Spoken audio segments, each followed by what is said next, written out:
Hello there, Cancers. Welcome. So,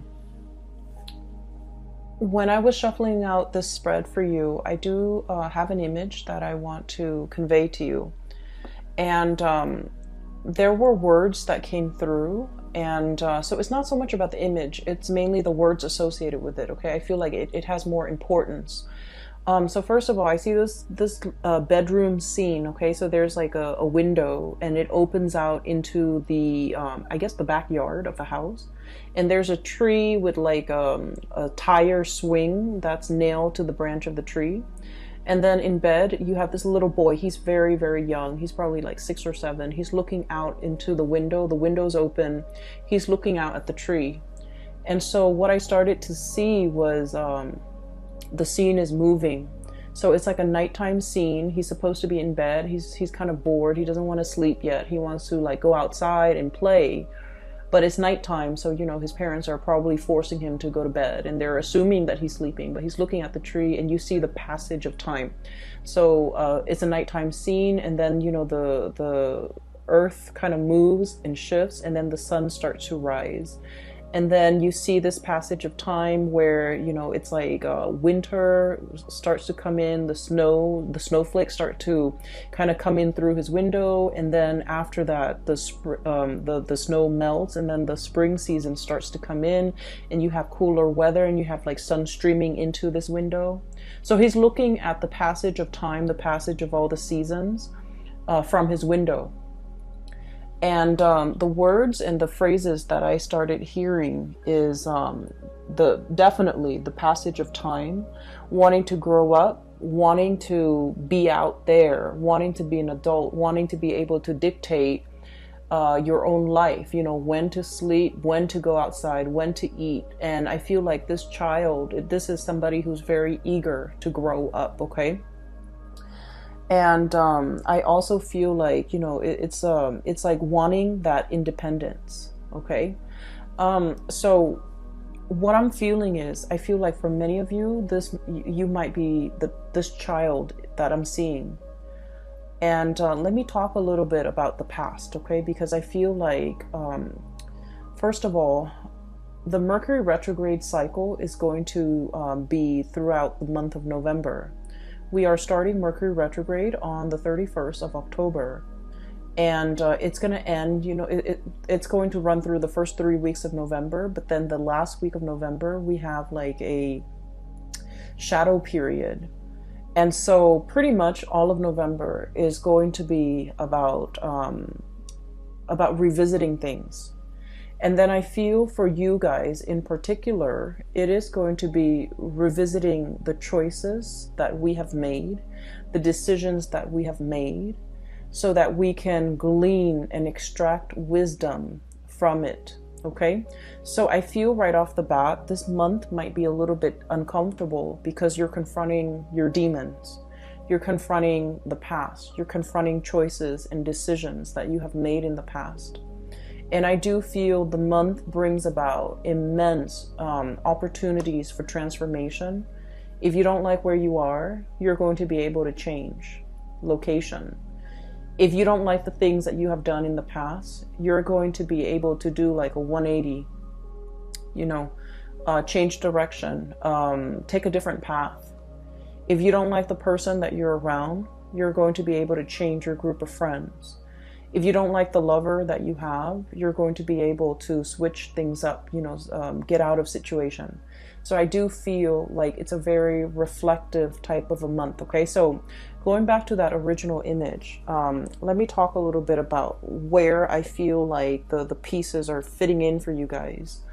I feel as if for many of you, when you were younger, you were very eager to grow up. Okay, you wanted to kind of like get out into the world, get your hands dirty, experience things, live life, and just not have to. I just feel like this sense of like feeling that life is like an unopened box, like a present wrapped up in a bow, and with wrapping paper, and you're so eager to like tear it open and just get your hands dirty and just really embrace and live life. And I feel for many of you, this can come in all forms and shapes and sizes, like wanting to, you know, really experience all the nitty gritty things in life. Okay. I see a lot of experimentation when it comes to drugs, alcohol, even like, you know, overindulging in those things, but also wanting to just, you know, really grab life by the horns and live as if there's no tomorrow. Okay. Because like the image of that child is coming through. It's a child that is very like innocent, naive, and things like that. So I feel like you kind of like, you know, rushed in there, like, let's do it first, ask questions later. And I feel like it was a cycle, like a spiral, where you might have gotten involved with the wrong people, you might have experimented with the wrong things, experimented with the wrong substance, experimented with the wrong relationships. And I just see like a lot of overindulging and wanting to just really, really experiment. And then I also felt like for many of you, you might have been like on the flip side, on the opposite end of the spectrum. I see somebody who's like really, you know, like who has had to grow up at a very young age. There were a lot of like expectations imposed upon many of you. It kept you on the straight and narrow, right? Like it kept you going through school. It kept you very responsible. It made you kind of like very, very straight-laced. And then whatever age you're at, maybe, you know, going off to college, or maybe in your 30s, or maybe even now in your 40s, whatever age you're at, you went through a phase where you just like, I want to indulge. I want to, you know, let loose. I want to have no restrictions. I want to have no baggage. I just want to be irresponsible. Like just, I feel like that tug and pull with many of you. And so the first group of you, I do feel like you needed to experiment it. You needed to, you know, overindulge. You needed to get yourself in wrong situations with the wrong people even, in order for you to learn, in order for you to shape up, in order for you to realize that, oh, you know, been there, done that, not for me. Okay. And then that first group of you, you have come in with this energy as the Emperor. This is somebody who is, you know, has a lot of life experience under their belt. They know who they are. They know themselves really, really, really well. Okay? They know what works for them. They know what doesn't. They know what types of people they want to be with. They know what career path is good for them. And they also know what not to get involved with. Okay, like never again. So I feel like, you know, you've come into this sense of like strength and fortitude and just knowing yourself inside and outside very, very well. And then I also see on the latter group of you, group number 2, that were like late bloomers, getting out into the world and being able to overindulge in all of that at a very at a later age. And I feel like you're at a point where you want to shirk responsibility. You're just like, I've lived my life as a straight-laced person for so long, and I just want to break free from it. So I felt like life has been a series of constraints, a series of just like limitations. People telling you, you know, these are the limits. You can't really get past the limit. Or people telling you these are things you're expected to do. So I do feel a situation where there might have been a lot of restrictions. There might have been a lot of like rules are rules. Rules are put in place, and you just have to, like, you know, obey the rules. And so what's coming through here? 10 of Swords. Things are like really bunched up. Things are just restrictive and confining, and we don't really know which way to go. 8 of Swords, being stuck in a mental prison where our thoughts, our fears, our, you know, just like being pinned down to social expectations, cultural expectations for some of you, responsibilities, and just, you know, you're wanting to do the right thing, but you feel like it's just so hard. Right? So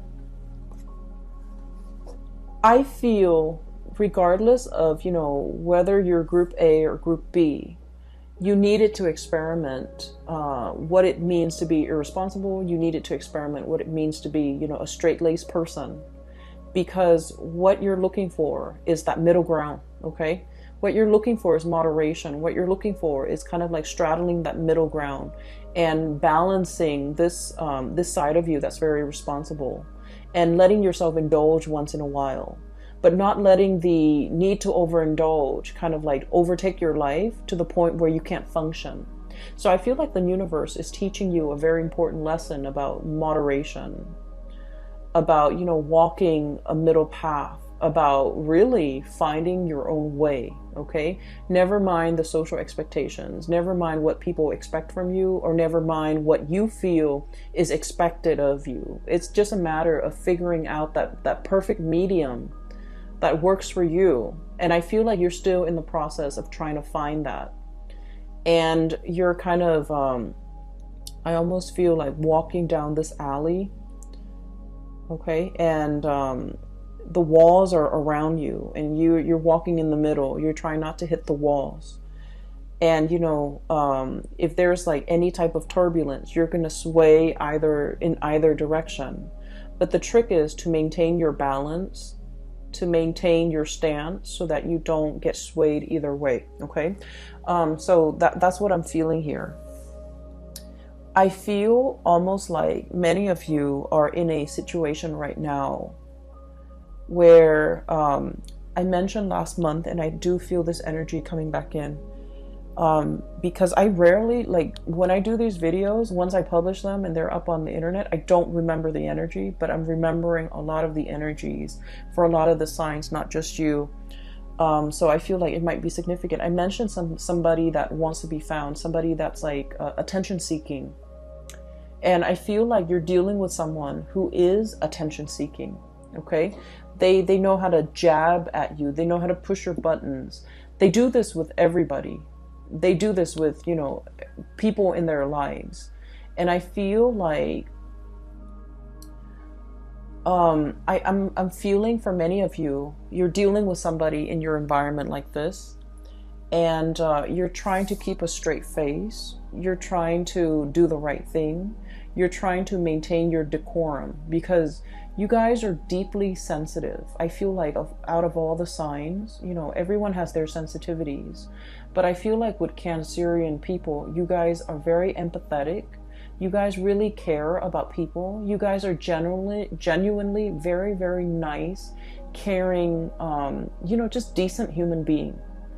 And so you don't want to say things to hurt other people, not even if they deserve it. You know, you're that respectful. You're that loving and caring. You don't even want to hurt people, even if they deserve it. So I feel like somebody is like really pushing your buttons. And for some of you, it might be a relationship partner. And for others, it might be a parent. For others, it might be, you know, somebody in your work environment. But this is somebody significant, okay? Because like if they're not significant, it wouldn't really matter if they push your buttons. They're just, you know, some random stranger or just an acquaintance. But I feel like it's somebody significant in your life. And I feel like you try to make things work, okay? You were trying to do the right thing. The Emperor, he makes rational decisions, okay? He is not swayed by his heart. He thinks with his head. And he thinks usually for the betterment of all or everybody that's involved. So he knows how to make sacrifices. He understands that with every decision, there is collateral damage, okay? So I feel like this is your energy where you're in a position that you feel, I have to make some sacrifices for the greater good. And I feel like you might have known that something wasn't going to work out. There's a situation, you're like, oh, it's never going to work out, but I owe it to the other person. I owe it to myself. I owe it to everybody involved to do the right thing, to give it a second chance, to give it a try, to really work things out. And I feel that you maintain your decorum, your calmness, your temper in this situation. And then I feel like the other person was not able to elicit an emotional response out of you. So in the past, they might have pushed your buttons, and then, you know, there might have been like sparring back and forth and things like that. This time you have grown, you have matured, you have realized that these are cycles, these are recurring themes, and I'm not going to feed into this energy. And so you remain very, very calm. And because you remain very calm, the other person was not able to get a rise out of you, to get an emotional reaction out of you. And so I feel like they had to check themselves out. Okay, you didn't even need to lift a finger. You didn't need to be the bad guy in this situation. They just could no longer get that emotional response out of you, and so they chose to kind of exit the picture, exit stage left. Okay. Ten of Swords. It's an ending to a situation. It's a situation that was very heavy. It was there were a lot of ideological differences between you and the other person. You say one thing, they mean they misinterpret and think you mean another. What you feel is important is like things that should be prioritized. They don't feel as important. So it's like it's a situation where you're never going to see eye to eye because your values are very different. And so the longer you stayed in it, and I feel like many of you had a sense of responsibility. You stayed in it for the greater good. You stayed in it because, you know, there might have been more at stake. You stayed in it because you wanted to help the other person. You wanted to help the situation. And an example, you might have kids with this person, and in the spirit of, you know, maintaining the family stability for the family, for the kids, you might have stayed in this situation because for the kids, even though, you know, your heart's not in it. And then for others, another example is you wanted to help the other person, but you were already emotionally checked out. They felt that you're emotionally checked out. So even if you're there physically with them, emotionally you're checked out, and they have a lot of resentment towards you because you're checked out, because they can no longer push your buttons, because they can never evoke any type of emotional response from you. So I feel like somebody was very resentful towards you, and I don't feel that you did anything wrong. I just feel like you have dried up. You have turned stern and cold towards this person. Even though you're physically there, they feel as if you're not there. So there's definitely I'm sensing here, you know, like it's done and over with, and I feel like you're strategizing as to how to extricate, how to leave, how to, you know, get out of it. And what we have though with the Eight of Swords, this is, you know, being bound in that mental prison, not knowing where to go, even though you have the tools at your disposal to kind of like cut yourself free. What's coming through is we do have an unraveling process, okay? Two of Wands, the ribbons, everything is like unraveling. Everything is coming loose. Everything is becoming lighter. The burden is no longer there. And then you have a situation where things are just becoming lighter, becoming easier, becoming better. But we're definitely dropping a lot of burdens, okay? I have the Death card, which signifies to me transformations, seeing the light at the end of the tunnel. For those of you who have been in a very difficult, rough situation, this is pretty much, you know, I look at this as when we're in this space where we're walking towards the light, we're in this tunnel, and it's really hard to see. The size of the tunnel could be, you know, God forbid, covered in spiders, covered in yucky stuff. It's very dank and damp in that tunnel. We can only see like so far ahead of us. We don't know if we reach out what's going to be there, you know. So it's a very uncomfortable situation. It's claustrophobic. It's dark. It's menacing even, I feel, for some of you, but it is not comfortable. It's not comfortable, but there's some light streaming through at the end of it. So you do see an end in sight. You do see that there's an end date. There's a change coming into the picture, and I have the exact date when that transition is going to happen. And so your mind is kind of like lightened as a result of it. The burden is lightened because you understand that there's light at the end of the tunnel. There's an end date. There's an end in sight.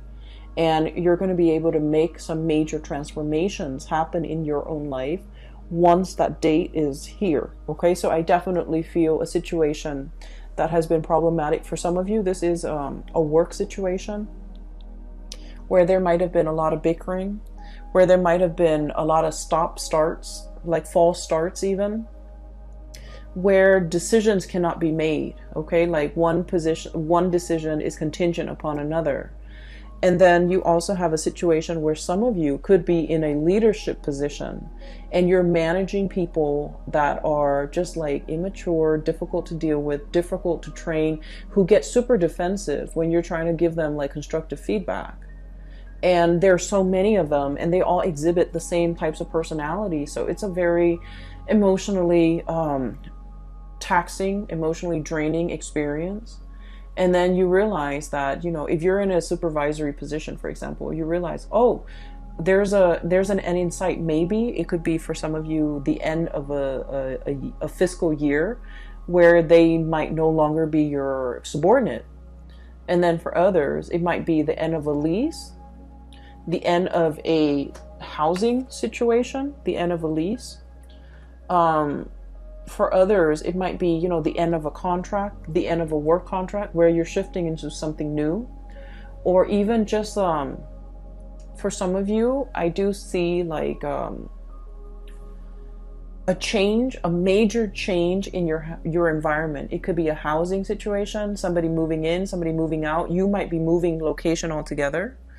And then for others, it's just something so liberating and so freeing that you're looking forward to this end date. Okay, so I feel like you have something extraordinary that you're looking forward to, and it's going to change your life as you know it. It's going to bring about a major uptick in your standing, in your energy, and just energetically, I do feel like the burden has been lifted, the weight has been off your chest, and just you're no longer dealing with immature and just, you know, attention seeking people who know how to push buttons. Okay, so that's looking very, very good. Let me see. There was another image that I saw and I can't for the life of me remember. I did this, I think, with the Gemini people too. They got two images and I forgot one of them. Okay, so I do want to talk about another situation here, and this is pretty much, you know, the cards are split like this: past, present, future. That's what it feels like to me. And so let me talk about something else that's coming into the picture. First of all, this is the moon, and this is stereotypically the card for Pisces. Okay, Pisces is represented by the moon, but I feel like in your situation, this is pretty much you, because I want to talk about something else. Cancer, the sign of Cancer is traditionally, it rules the fourth house, okay? And the fourth house deals with the mother, okay? It deals with childhood. It deals with family. And so the symbology of the moon, I always think of it as Cancer. And I don't know, maybe some of you are aware of this, maybe all of you are aware of this, but this is something that I just started to realize about Cancerian people in general, because I had a friend, and through like conversations with, you know, the Cancerian friends that I've had over the years, this is something I've just noticed. So like, you know, the moon, right? It changes its size, its shape throughout the month. Okay, so it's like the cycle, the lunar cycle. It from one day to the next, It could be like a waning moon, a waxing moon, and it just changes its shape. It could be a full moon, it could be a crescent moon, and things like that. And so one of the things in which you are very aware of, I feel, for this month is waning or changing emotions, okay? And what I feel is ultimately kind of scattered in this spread is, you know what you like, but then what you like from one day to the next, from 1 month to the next, from 1 year to the next, changes. And so you're not really sure what you like. You're not really sure if you're after the same things from 1 month to the next. You are also afraid to go for something because you're not really sure if next month, if that's the thing that you still want. And then you're afraid to go after something big because you're not sure if all the energy and the effort that you expend into this thing, is it going to be worthwhile when next year rolls around? Am I still going to want it as much as next year as I do now, to make all this effort worth it? You're coming to the realization about yourself, I feel, that what you want, what you value, what you desire, from one day to the next, from 1 year to the next, from one season to the next, it fluctuates and it changes. And because it fluctuates and it changes, you might be in a position where you just wait for things to happen to you rather than going out into the world and making things happen for yourself. Going after the things that you want, going after the situation, the job, the person that you want, and expending all that energy and all that effort because you're not really sure if what you want from one day to the next will be constant. And so this energy is very, very transient, okay? It basically changes with the tides. It changes from day to day, from hour to hour. And what I feel is like, for some of you, you might really love somebody, okay? You love somebody. And when they're on their good days, oh my gosh, the love is amazing. When they're on their bad days, however, you might feel like, oh, I don't know if I love this person anymore. And I'm sensing that you're at a point where, you're trying, and this is why I feel like it's so hard for Cancerian people to go after the object of their affection, the things that they really desire. For whatever reason, they have a really roundabout, way of going after the things that they want. And I've never understood it, growing up, I've never understood it. But now, like, I feel like that's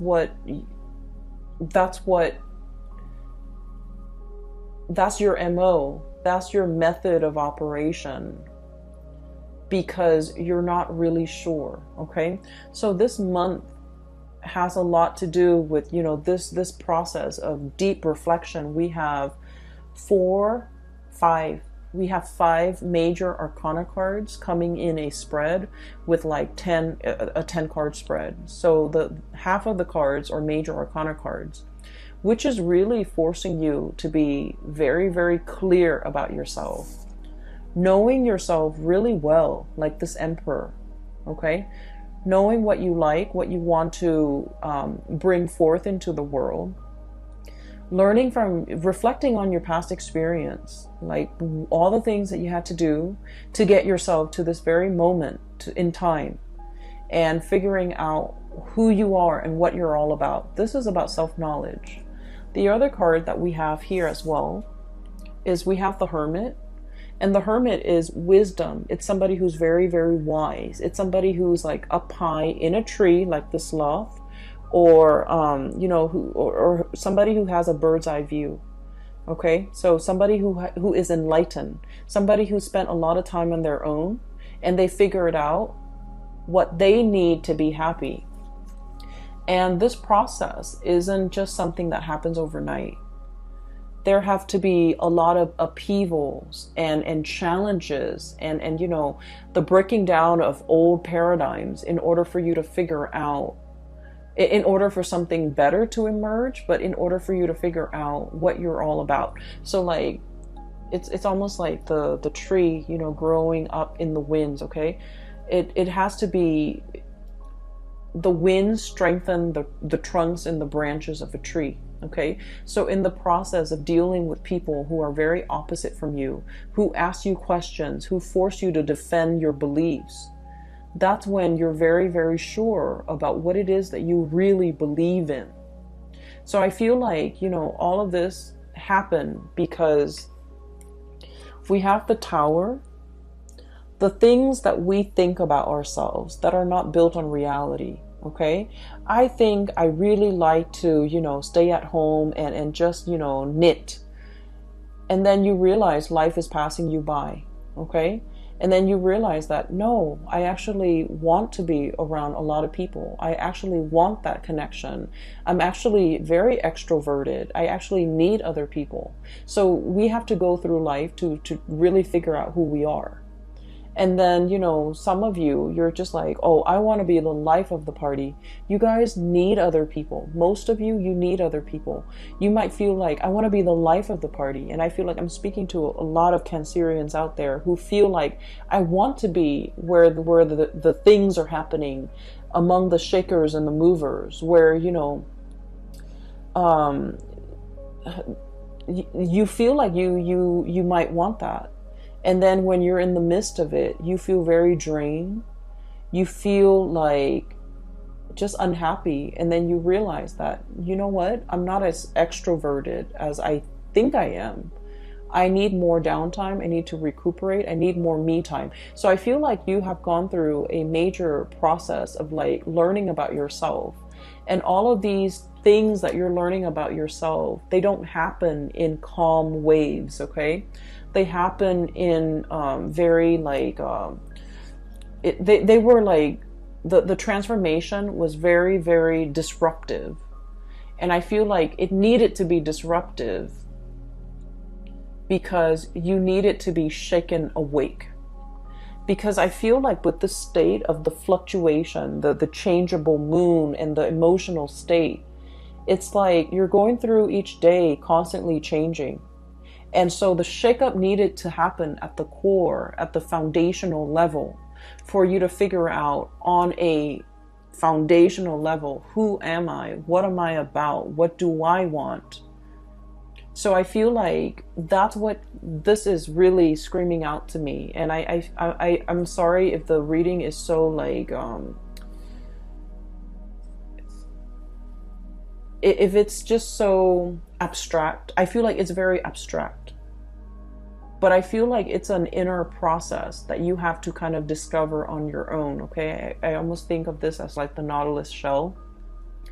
Getting to the root of the problem. Understanding yourself. And you can't really proceed in life, in major endeavors, in making major decisions, unless you really know yourself. You have hesitated making some major decisions because, you know, you have this sense of responsibility, this sense of like, oh, I don't really want to hurt anybody. I just want to let a situation drag on. And then I feel like there's a jolt to the system and it's telling you, you can't really, this is not going to work. You need to be decisive. You need to not drag your feet. You need to, you know, let something come to an end if it must end. You need to stop lying to yourself that this is working because it's clearly not working. And so you definitely have some major, swift, fast decision that you need to make. And so this energy is coming in a way where it's very disruptive so that you can, you know, execute and just be done with it. Okay. It's like ripping off the Band-Aid. I'm sensing. So that's where things are headed. And the other thing that I'm sensing, I feel like it should almost be like this. Okay. All the major arcana cards are stuck together. That's what it feels like to me. The 4 major arcana cards should be here. And then what we're left with is the Two of Cups and the Queen of Swords, okay? The Two of Cups is a soulmate connection. This is like heart, body, and mind, okay? This is a union that you have with another person. I feel for some of you, there is a relationship here that might be fractured because of financial issues, financial considerations. One person might be a big spender and the other person's very thrifty. One person might be carrying the weight of the financial, burden of that relationship, and the other person might not have been. This is a balancing act, okay? This is now things that have been very, very unbalanced and unreciprocated and just off kilter are now being rebalanced, being restored, and both parties are definitely coming together. This card is also screaming out to me reconciliation with somebody who is very significant in your life. For some of you, we have here the Queen of Swords, and I'm not going to be reading the signs. This is clearly an air sign, Aquarius, Gemini, and Libra. But I also feel like Aries. I also feel Scorpio and Virgos here as well, okay? And the energy is pretty much telling me a situation where somebody is coming back. Somebody is trying to communicate. Somebody is also, coming in with more sensitivity, okay? It's linked up here with the Moon card. It was like this. Somebody is starting to understand you. They're starting to understand how sensitive you are. They're starting to kind of like, if they have been very harsh in the past, I don't see them apologizing. I just see them in the past as kind of like, brusque and blunt and forceful. And I feel like they're starting to understand how sensitive you are. They're starting to understand that you need more. It's like they need to kind of like not be forceful with you. They need to not push you. They need to not give you ultimatums. They need to just, take you as you are on your own terms. Yes, your feelings might fluctuate. Yes, one day you love them, the next day you don't. And so they need to be accommodating of your fragile emotional state. And they need to be understanding that they shouldn't bring conflict in their interaction with you, into their interactions with you. So I feel like somebody is coming back in, wanting to communicate. They're approaching you with a lot more sensitivity. They're approaching you with a lot more like, I guess like awareness for who you are and the way you operate. And they're willing to accommodate that. And then on the other hand, I feel as well for many of you, knowing, I see this really deep sense of spiritual knowing, awareness that have, kind of like, it's like things illuminated for you, where you start to understand that, I love this person today. I really, really love them. The next day they act up and I don't love them. I feel like you're starting to find that middle ground, okay? Once again, straddling that middle ground, wanting to be responsible, like taking the responsibility with the overindulgence and trying to find a balance, a middle ground, so that your emotional state doesn't fluctuate from one extreme to the next, so that you can walk down that center line and be okay, because you're doing things in moderation. And when you're doing things in moderation, when you're very balanced, you start to see who you are. You're not swaying from one extreme to the next. And so you're starting to see things in a more balanced manner. And once you start to do that, I think like everything that has been problematic and confusing and just, off kilter in your life starts to realign. Okay, so I feel like you're energetically balancing yourself, and in the process of finding balance and being very balanced in your own skin, everything else in your environment benefits and it starts to right itself. Relationships start to right themselves. People starts coming at you correct because now they understand. And I definitely feel a lot of communication, emotional communication that will be had between you and another person that will give you a lot of insights, a lot of guidance, and just a lot of, I feel that sense of like emotional support coming through from your environment and with the people that you care about and the people that you want to spend your time with. I'm also feeling here, there was a situation, and this is where I do want to end it. There's a situation here where you've been trying your very best to do the right thing. You're getting out of that situation. And there's somebody in the picture who is like a soulmate connection. You have known it all along. You have neglected the soulmate connection because you had a lot of things that you needed to take care of. And now that, this transformation is happening in your life, you have a new path that you can walk towards. And I feel that you're going to want to reconnect and work at this connection that you deem is the soulmate connection. Somebody that is like, I almost feel like they're the yin to your yang and vice versa. Okay, so I will leave it at that. All right, Cancers, I hope the reading has been helpful for you. I hope it resonates. I hope you're not upset with me for being harsh with you guys.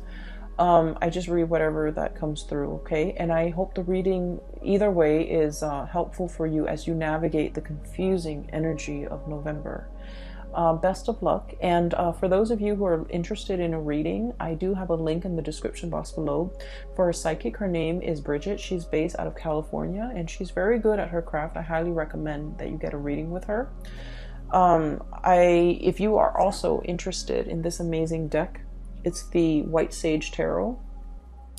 It uses the traditional Rider-Waite and tarot imagery as well as, animal totem. That's the best way I can describe it. And it has been great I enjoy working with this deck. A lot of images came out and a lot of messages came out when I started using this deck. And so the link for that is also in the description box below. Support your local artist and visit her site. She also has other things like other artwork and things like that for sale. All right, I will talk to you guys soon. Have a wonderful November and happy Thanksgiving for those who are celebrating. I hope you have a tremendously amazing time with your loved ones and your family, and I will talk to you soon, okay? Take care.